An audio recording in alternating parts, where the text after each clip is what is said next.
Good morning, Ron here from andrewscourse.com, a page you can go to on the web anytime and see the picture of good old Alan Andrews, and every once in a while maybe click on forecasts and click on products and order the course, become a course member. So now that we have the commercial out of the way, let's move on to what this video is about. This video is about Head and Shoulders. Now, Head and Shoulders concept is a Gann concept, not an Andrews concept. But those of you that know me know that I wrote an article that was published in an international magazine that showed that you can use Andrews in conjunction with the Head and Shoulders concept and be more productive. Basically, the idea is this with Head and Shoulders is that when you have this thing called a Head and Shoulders pattern, let's take a look at this. Where's a real pretty one? There's one real obvious here. Let's see. Here we go. So here's your head. Here's your shoulder. And here's your shoulder. Okay? So here's you see the head. Here you see the shoulder. You see the other shoulder.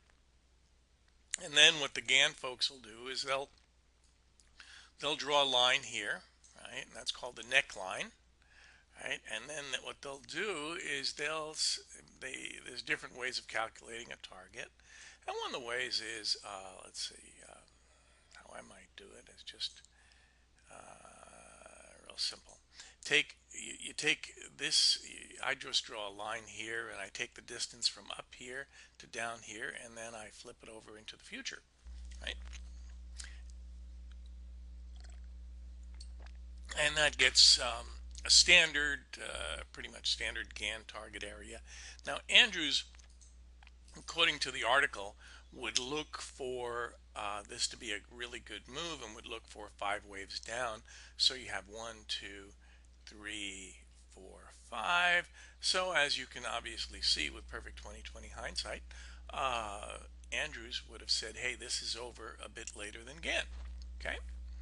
So be that as it may, this video is going to show you how to find Head and Shoulders failures. In other words, with Andrews, you can predict Head and Shoulders failures. Let me show you. This obviously was a successful one. So how do we predict Head and Shoulders failures? Well, remember now with Andrews, one of the things you do is you look for a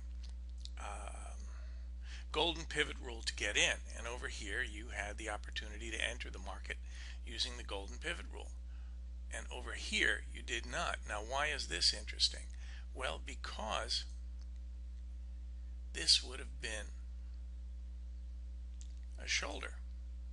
See, here's your neckline, kind of a slanted one, but nevertheless it's only a neckline. Okay, now and then in here you have no entry because you have no golden pivot rule. But let's say you're not a course member yet and you don't know the golden pivot rule. Not a problem. Here's what we know in Andrews is that typically when prices go to a 1 of a Head and Shoulders pattern, they will zoom through the ML. Now they'll close beyond it basically, and then they'll retrace back and then go further in the original direction. Let's see another example of this. Zoom through the ML, retrace back, and oops, here it didn't. Well, that's an HSF Head and Shoulders failure, and right here too. So we call this a zoom failure. So how do you know with the Head and Shoulders that you've got a good shot at having a Head and Shoulders failure? Real easy. What happens is when you have a Head and Shoulders failure, you often will have what Elliott would call a straight, and so you just go straight down. You wouldn't have any little wiggles in here, right? And so here you go. Here's your straight. Boom. Okay. So if you see, for example, if this is your Head and Shoulders top from here to here, let's take a look at this on a weekly chart and make a better picture of what I mean. See, See, when prices went down here, you had a low pivot here, a high pivot there, and another one here, which are easier to see on the daily, right? Whoop, back here. So you made these pivot swings, and you didn't have those kind of pivot swings in these straights, right? I guess Elliott might have called it a zigzag or some other kind of ABC type thing, right? So if you're looking for head and shoulders, possible head and shoulders, one of the things that you generally don't have in the second shoulder, because this would have been your neckline, this would have been your neckline, right? And is you generally don't have a straight. Okay, so here's a straight. Boom. Let's see, where's another pretty head and shoulders? Ah, here we go. Here's a here's a head. Here's a shoulder. Here's another shoulder. Okay, and notice that you have the really nice bada bee bada boom zigzag here. Isn't that pretty? And this one worked out nice, right? And also you had your golden pivot rule entry down here. Okay. See, one of the things I'm concerned with is that when people use the Andrews technique in conjunction with the head and shoulders, that they will typically get in earlier than the head and shoulders guys. See, the head and shoulders guys, their rule set says head and shoulders in progress after prices break through the neckline. So here's your neckline.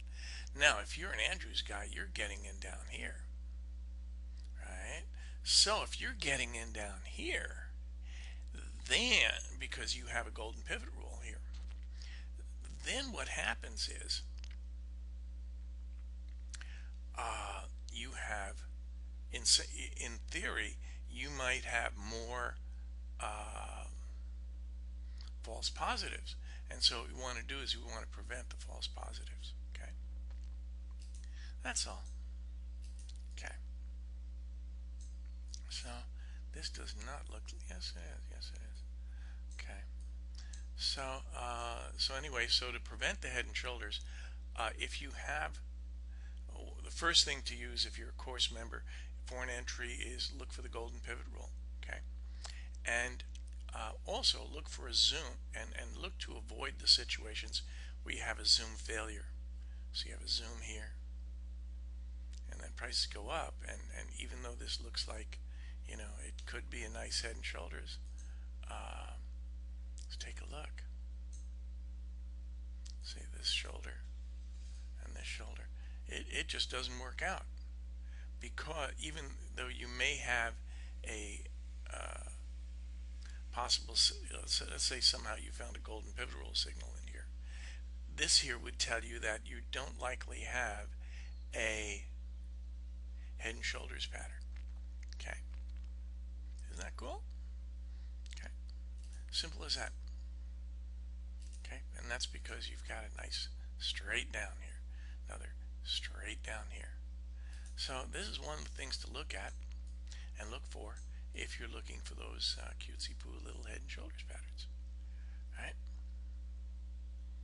See, and the reason this came up is because right now there's a head and shoulders pattern, and here's your head, and here's your shoulder, and here's your second shoulder, and up here you had a golden pivot rule cell, and so you know, there's risk to this, and guess we'll have to wait and see what happens. Let's see another example of a golden pivot rule pattern. Here we go. Now this one's kind of interesting because this one, let's get rid of this stuff. Okay, this one is a third wave of a third wave. Oh, there's so many third waves here. It's really kind of cool. Let's take a look. Here we go. Oh, this was a third wave. See this guy? Well, I have to get a bigger chart. Oh. Well, here we go. So here we have a wave down. Well, one, a theoretical wave one, up for two, and so theoretically this would be a third wave down. Okay. So let's take a look at this. So here you have have your first third wave, and it goes down she goes, and then goes up again. So you have a 0, 1, 2, and theoretically a third wave here, right? And so down she goes. Okay. And then, so you have this, here's your second third wave, and here's your third wave. Oh, third wave. So you have a third wave of a third wave of a third wave. Oh, and then this is really pretty in here. Look, here's your head, and here's your shoulder. Right? And notice how here in the first in the drop to the neckline, you have these nice little zigzags in here. Oh, those are way cool. Okay, so what happens is as an Andrews student, you apply your golden pivot rule, and as a Gann student, you'd probably look at the neckline. Okay, and wait till prices drop through the neckline, and then do whatever you do there. Then, so anyway, that's what I'm looking at.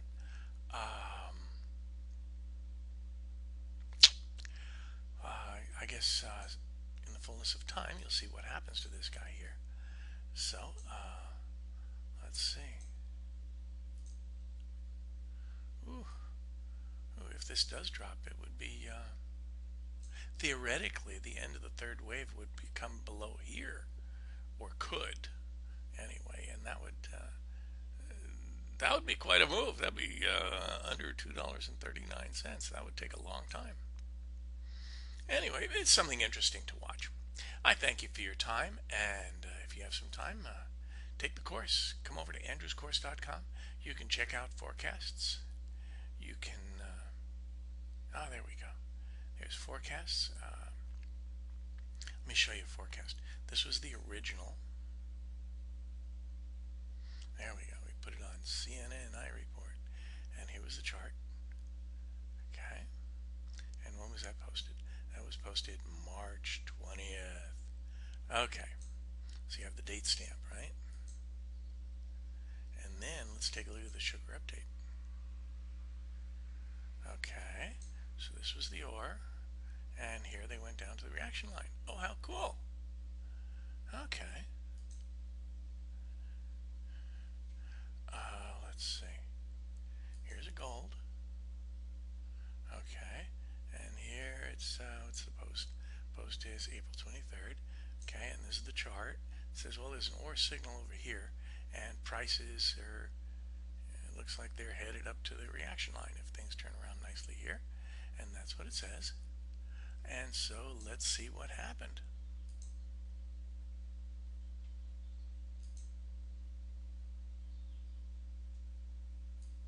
Hey, lo and behold, surprise. Gold made it back up to the reaction line here. Okay. So there we go. And for those that had a head and shoulders in here that got trapped, they didn't see this video, right? They didn't see that this would not be a head, and this is shoulder, and this is shoulder, because this, or we wouldn't count it because this is a straight, right? And so when prices went past the neckline, which would have been a line connecting here and here, it was fake out time. Ooh, nasty, nasty stuff.